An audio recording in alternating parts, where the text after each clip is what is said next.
Alright then folks, firstly I sincerely hope that by the time this video comes out, Lucy Connolly has won her appeal against her dreadful and insane prison sentence for a tweet, and also that the person who reported her to the police are thoroughly ashamed of themselves. They really should be. What an absolute travesty of justice this case is. Anyway, gather round, because in this video I'm about to roast the absolute clown show that is Lucy Connolly's appeal against her prison sentence. Yes, Lucy, the Northampton childminder turned public enemy #1, is likely to get a big fat nah from the Court of Appeal for her dastardly crime, a single spicy tweet. Not a flamethrower, not a manifesto nailed to Downing Street, not a bomb, but a tweet, a digital burp that vanished faster than a Labour promise. Welcome to the United Kingdom of 2025, where keyboards are lethal weapons and the justice system's got the backbone of a jellyfish in a blender. So picture the scene, July 2024, and Southport's reeling from the horrific stabbing of 3 little girls. Lucia, mum who's already buried her own son, is gutted. In a moment of pure unfiltered rage, she hammers out a tweet that's less Shakespeare and more pub rant gone feral. It wasn't exactly a love letter to migrants, but here's the plot twist. She deletes it 3 hours later, quicker than you can say regret. But that was too late for Lucy. Sadly, that tweet, seen by 300,000 nosy Parkers, has already been screenshot by the Thought Police and whisked off to the Crown Prosecution Service, who've decided she's basically Al Capone with a smartphone.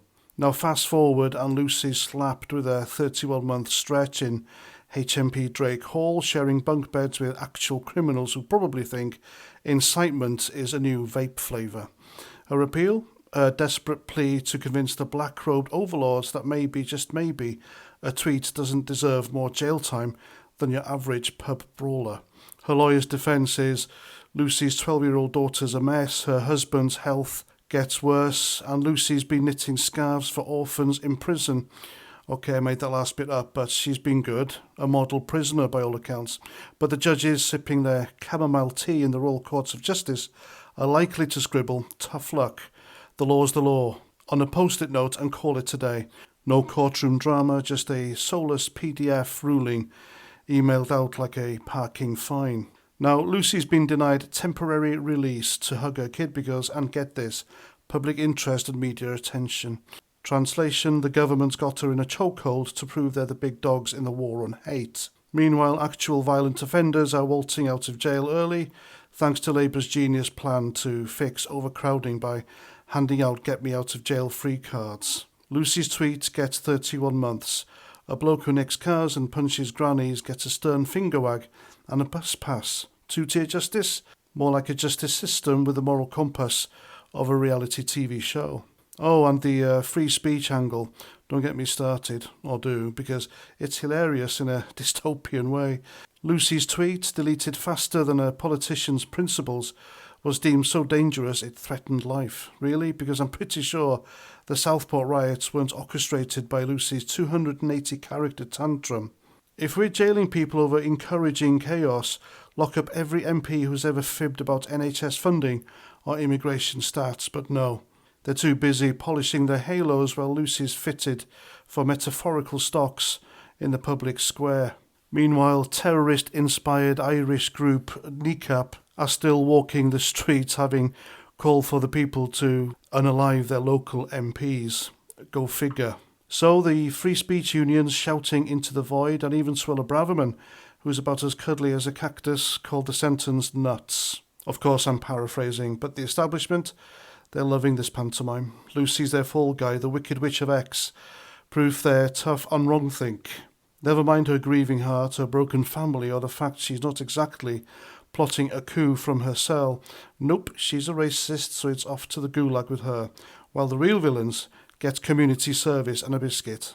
So what's the moral of this tragic comedy? Shut your gob, or the state will yeet you into oblivion. Lucy Connolly's no saint, but she's not the Antichrist either. Just a woman who typed a dumb thing in a dark moment and got handed a sentence that should make a kangaroo court blush. If her appeal flops, and let's face it, if they wanted to let her go, they'd let her go yesterday. They had all the facts in front of them, and it's not like it was a sophisticated crime she committed. But you get my drift. Like I said, if her appeal flops, it's not just her freedom that's toast. It's the idea that you can speak without Big Brother turning your life into a Kafka novel. Britain's tap dancing into a world where her tweets are life sentence, and the audience too busy scrolling to notice. Bravo, justice system. You've outdone yourself now. Who's next for the chopping block? Anyone with a keyboard and a bad day? Who knows, but like I said, I sincerely hope she's released. The woman shouldn't have been in prison in the first place, but they could well have released her yesterday on the spot. So either she's going to get a big fat no thank you through the post in a cowardly letter, or maybe, just maybe, they didn't want to release her yesterday and allow her to walk out triumphantly through the doors of the Royal Courts of Justice, because that would mean that the criminal justice system that was strong-armed by Keir Starmer's government was wrong in the first place to lock her up. And instead they'd prefer she was released quietly out the prison door to no fanfare. Again, I really hope I am wrong on this, but there we go, that's my rant. If you're offended, don't tweet about it, because you know what happens. We are living under a socialist government after all. I'm Paz49, and I'll catch you at the next one. Roger Trout.